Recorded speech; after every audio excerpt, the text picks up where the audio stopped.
ចាជំរាបសួរកូនតាំងគ្នាអរគុណព្រះថ្ងៃនេះអ្នកគ្រូមានកិច្ចការថ្នាក់ទី3គឺនៅក្នុងមេរៀនភាសាខ្មែរមេរៀនថ្ងៃនេះគឺមេរៀនទី30អនាម័យចាអញ្ចឹងយើងបានរៀនរួចហើយតើតើជំរឿនអំណាងនៃអនាម័យចាអញ្ចឹងថ្ងៃនេះអ្នកគ្រូលើកយកចំណុចមួយនៅក្នុង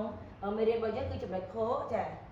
អញ្ចឹងចំណុចខថ្ងៃនេះគឺយើងនិយាយពីសតិសស័ព្ទនិងពាក្យរស់ចាហើយមុននឹងចូលទៅដល់ការបញ្យល់អ្នកគ្រូសូមបង្ហាញនិយមន័យជាមុនសិនចាអញ្ចឹងខាងលើនេះគឺជានិយមន័យអ្នកគ្រូសូមអានជូននិយមន័យសតិសស័ព្ទឬពាក្យសូរដូចគឺជាពាក្យដែលមានន័យផ្សេងគ្នា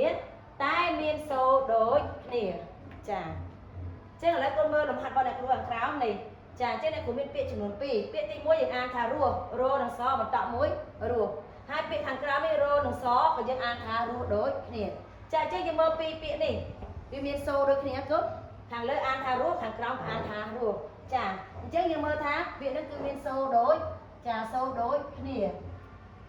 ប៉ុន្តែយើងមើលន័យរបស់វាវិញតើន័យរស់បន្តហើយនឹងន័យរស់អត់បន្តតើវាមានន័យដូចគ្នាអត់នៅក្នុងនិយមន័យបានប្រាប់ថាគឺជាពាក្យដែលមានន័យផ្សេងគ្នាតែមានសូរដូចគ្នាចាអញ្ចឹងគឺពិតណាស់គឺវាមាន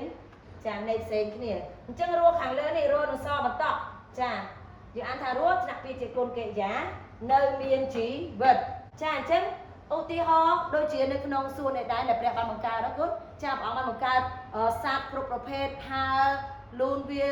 ចាសត្វក្នុងទឹកព្រះអង្គបានបង្កើតរុក្ខជាតិដើមឈើធំៗគឺរបស់ទាំងអស់សុទ្ធតែមានជីវិតហើយព្រះអង្គបានបង្កើតមនុស្ស2នាក់នៅក្នុងសួនទៀតដែលហៅថាអាដាមអេវ៉ាគឺពួកគេមានជីវិតហើយថែរក្សា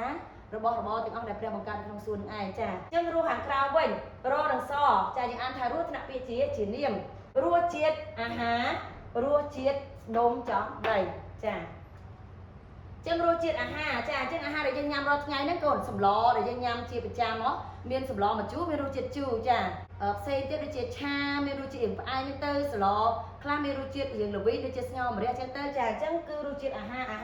គឺមានរសជាតិផ្សេងគ្នាទៅតាមបន្លែដែលយើងផ្សំយកមកស្លចាហើយរសជាតិនំចំណីចាអញ្ចឹងឲ្យតែប្រភេទនំចំណីមិនប្រកាសថាមានរសជាតិដូចគ្នាទេខ្លះក៏មានជាតិរៀងផ្អែមនំខ្លះក៏មានជាតិប្រៃរសជាតិរបស់នំចំណីផ្សេងគ្នាទាំងអស់ចាអរគុណច្រើនខ្ញុំថាមេរៀនថ្ងៃនេះនឹងជួយកូនអរគ្នាបន្ថែមទៀតជម្រាបលាកូនទាំងអស់គ្នា